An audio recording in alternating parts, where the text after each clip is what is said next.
Hello friends, today in this tutorial we will be making a to-dos app in React application using the use reducer hook.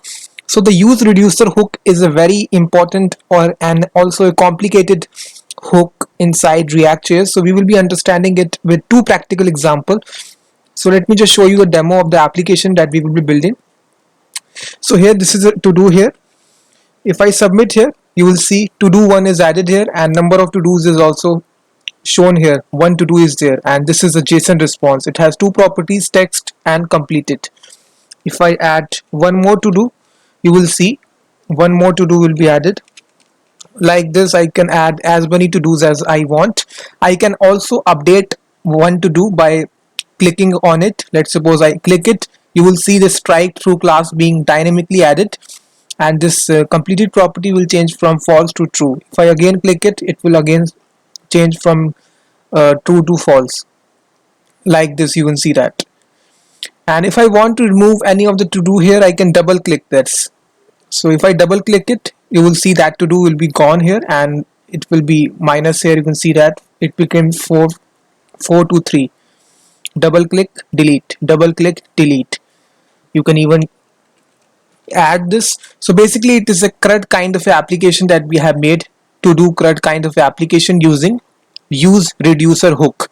So let's get started by building this application. So first of all, I will be introducing guys about what is use reducer in React.js. We will be looking at a very simple example. All the source code of this video will be there in the video description. You can go to the video description. Here I have written a complete step-by-step blog on my website. So go to the video description and download all the source code. And now let's get started guys.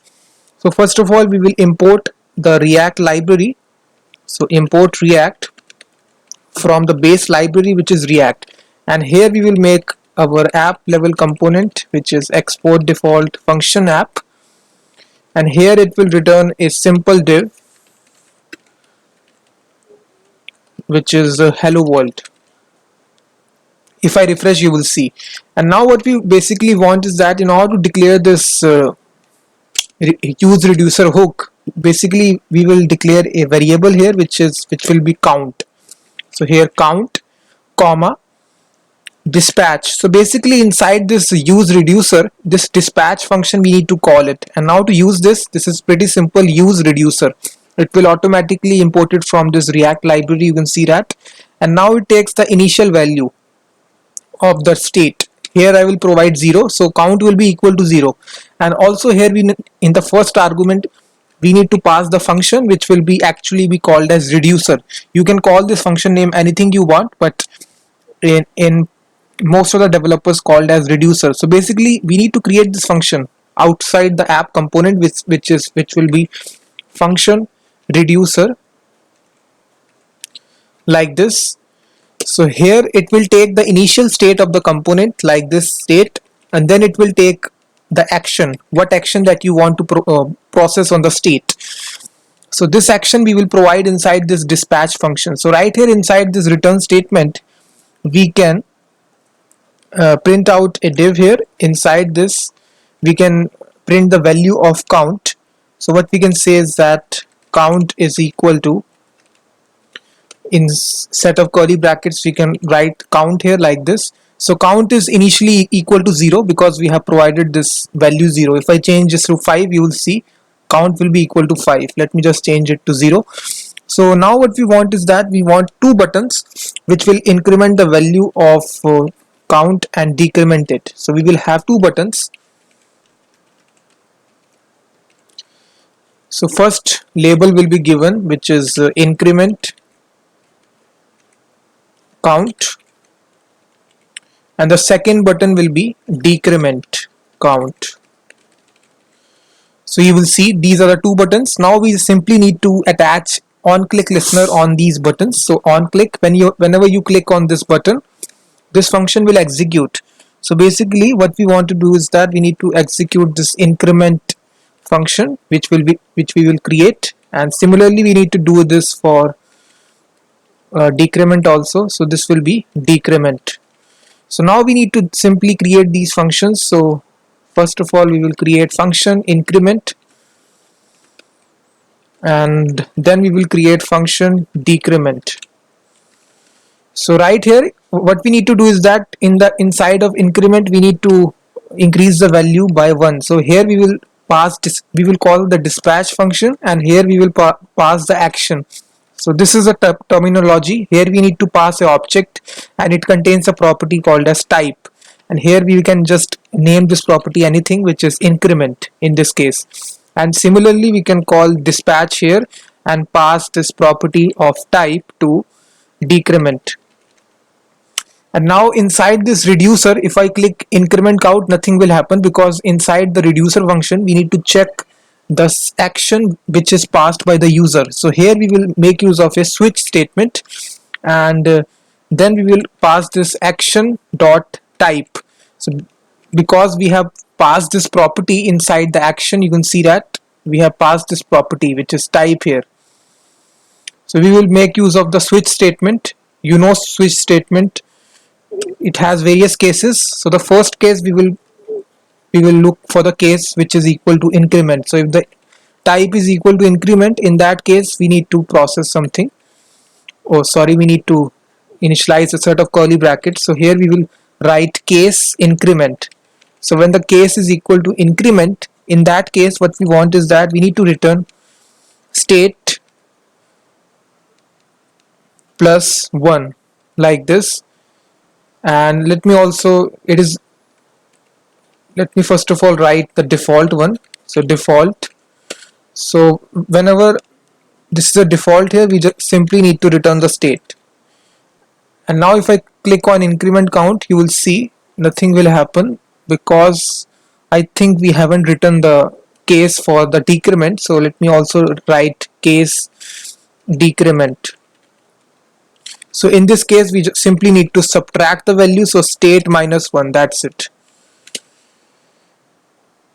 So now you will see that, guys, now you can see that, guys, count is equal to 0, and these are two buttons. If I click increment count, this value will increase count, and if I decrement it, this value will be deducted one time. You can see that. This is a very basic example of use reducer. So basically it is a React hook which handles the state of the application or data of the application. This is just an alternative to useState. You have also used the hook which is called as useState. Basically this is also useful for managing your state, but this use reducer is very much helpful if you have lot of data inside your React.js application. In that scenario you can use this hook which is called as use reducer. It contains this function reducer, and basically we provide various actions, and inside these actions we can compare these actions. Depending upon it we can manipulate the state of the application. Now I will build a to-do kind of a application. So for building this to-do kind of a application we need to delete all this data. So let me also delete this count variable, and let me also delete this reducer function. So for building this to-do application we will first of all contain some state variables. So we will have a simple object, so just declare const, and inside this we will have a to-dos property, and then we will have a to-do count property. This will contain the number of to-dos which are present inside the application. And then we will have again dispatch function, and then we will use the use reducer hook, and here we will provide the reducer function first of all as the first argument, and then we will provide the object, which is here we will provide the values. To-dos is an empty array, and this to-do count will be equal to 0, the default value. So basically this is the initial state of the application. So here it will tell me that this reducer function is not defined, so we need to create this just before outside the component function reducer,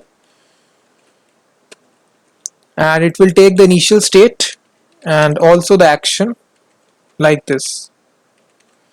And now inside the HTML what we want is that we want a simple form and an input field where we can submit our to-dos. So inside this we will have a form element, Let me just zoom in. So you can see we have a form here, and inside this we will have an input field here, input type of text.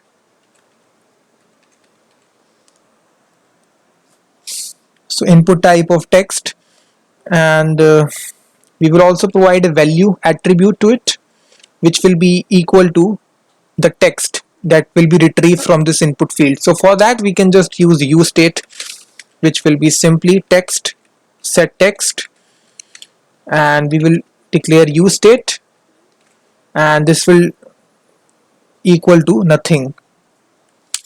So here we can just find the value here, which is equal to text here. That's it. So whenever the value changes, we have this on change event handler. So here what we want is that we will execute a function. So first of all, let me just close this input field. So whenever the value changes inside this input field, we need to get the value by e parameter. E stands for event. We can get this value by, we can call set text, and then we will pass the value which is typed by the user, which is e.target.value. That's it. And we can even print this value. So if you just print this value right here, which is text, you will see if I type any value here, you will see this value being printed out here. So we are successfully getting the user input. Now what we want is that we need to submit a to do.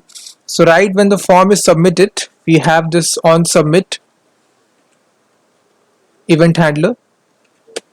So whenever the form is submitted, what we want is that we want the event parameter. So e, again we will make use of event here. So this will take this. First of all, we will call here e.prevent default to prevent the auto submission of the form. Then we will call the dispatch method, and here what we want is that we again need to pass this type parameter. So this time this will be equal to add to do, in order to add a new to do, and then we need to pass some data or payload. So put a comma, and then we will pass the text which is submitted by the user. So right here we need to process that, and also we need to clear out the input field. We need to call set text and pass empty value like this.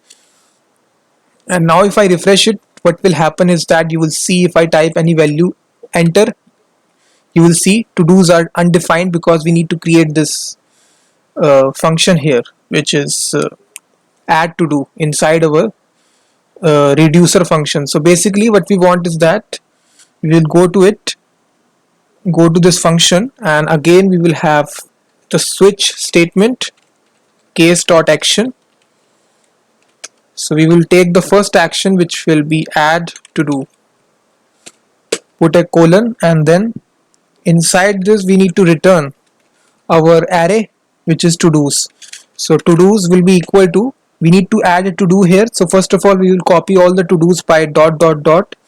We will access the to do's by state.todos, and this will copy all the to do's which are previously there, and then we will add our newly created to do by this curly brackets. This will contain two properties. First is the text, so we can access the text that we have passed here by action.text, and we will also add a second property, completed. This will be a boolean parameter. The default value will be false. Now let me just see what is the problem here. Let me just see. Sorry guys, there was an error here. This needs to be action, not case. So action dot type. So just change this to it, and then your error will go on here. And here it is also expecting a default case. So every time you make a switch statement, you need to first of all write the default statement. So in the default statement we will just return the state. That's it. And now you will see, if I just print out the to do's as well right here after the form, just make a pre-tag, and here inside set of curly brackets you can just write a simple json.stringify method and pass the to do's here, comma null, comma 2. So basically it will print out the to do's in a JSON format. Now you can see it is empty right now. If I add one to do, which is to do 1, enter, you will see to do is added. This has two properties, text is equal to do 1, completed is false. If I write to do 2, it is growing here. You can see that to do 3, to do 4, like this. Now we simply need to print these to do's inside this template. So we can just make use of a map function. So right after the form, we can just write here inside double curly brackets, we can just write this to do's array. We can use map function, and this will contain two properties. First is the actual to do, and then the index idx. So this will be an arrow function. So inside this arrow function, first of all, we will have a div element. Close the div. So this will we need to provide a key parameter. So key parameter will be equal to idx, which is index. So every time you are working with loops, you need to provide this key parameter, and then we can just print out this actual to do, which is t dot text. That's it. If I just now refresh to do 1, you will see it is printed out to do 2, to do 3, to do 4. So in this case, we have successfully added the to do's. Now we simply need to modify it. If I click on it, I need to dynamically add a class to it. For adding it, we can again inside this div, we can add a on click listener. So on click, so whenever we click it, we need to execute an anonymous function here, and again we need to call dispatch. We need to provide an action here, which is inside this type parameter. We are passing a object, so type here will be equal to toggle to do. Then we need to pass our index. So in the second argument, pass the index. So basically index will be pretty much important. So whenever we click on a particular to do, it will take the index of that to do, and then we need to process it. So now go to it, write this case also. So right here we will write this case. So case toggle to do, put a colon, and right here what we want is that we need to return all the to do's. We need to update it. So for updating it is pretty easy. We need to first of all write the return statement, return the to do's, and this will be equal to, we can access the to do's by state.todos. We will again use map function, and inside this we can write t dot index variable, so the current index. So we can write this on the same line. So first of all, we can compare it. id is equal to the past index, which is action dot idx. So if we found out the to do, if the to do is present, which we have clicked here, in that case we can use the ternary operator, which is this question mark. In this case we need to copy all the to do's first of all. So inside this curly brackets we will write dot dot dot t, and then we can add this property completed to the reverse property. So here we will write not symbol t dot completed. So basically it will change the property from true to false or false to true.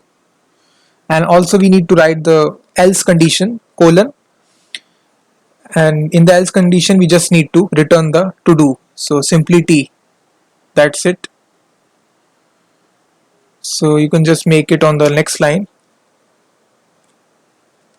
There was just an error here. We need to just remove this parentheses here and just put it here like this. So now error is not there. So now if you click any of these to do's, first of all we need to add a dynamic class to it, which is line through class of CSS. So basically the logic is complete. Now we simply need to go to this each of the to do's here and write a simple style property. So style, and we can write inside double curly brackets. So inside this we can compare it. If the property becomes true, then only add this style, which is text decoration. This is a property, colon, we will compare t dot completed. If this property is true, again we will make use of ternary operator. If it is true, then we can add this line through class, line through property. If it is not true, in this case colon, we will not put this class. If I click it, you will see this line through class will be added. If I again click it, it will remove. So basically we are toggling it like this.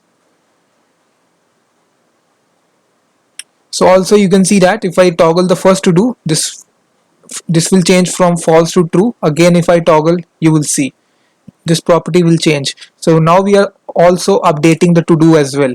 Now lastly, this operation we want to delete a to do on double clicking it.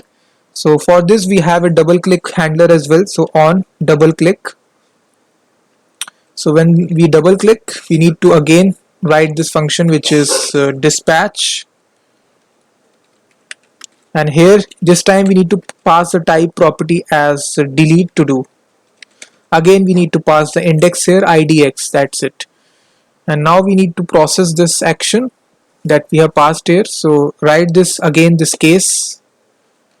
This is pretty easy if you understand thoroughly what we are doing here. Delete to do, and again we need to return the arrays to do's. We can access it by state.todos. This time we will use the one higher order function of JavaScript, again filter. So here we will pass t dot the index number. We can just do it on the same line. So here we need to compare the index number. If the index number is not equal to the past index, action dot idx, that's it. So here we are filtering out all the to-dos from the one which we have passed. So now if I refresh it, you will see, if I enter it to do 1, to do 2, to do 3, to do 4, if I click on the to do, it will be highlighted with a line. If I double click it, you will see it will be removed. If I double click, removed, double click, removed. If I single click, it will be at this line. So in this process we have built a complete to do CRUD kind of a application using React and also the use reducer hook. So I prefer this hook instead of using use state, because this hook provides greater functionality if you compare it with use state. So this is my favorite hook among React here. So please like the video, subscribe the channel, and also hit the notification bell icon. And for the source code, go to the video description and download all the source code. And I will be seeing you next video.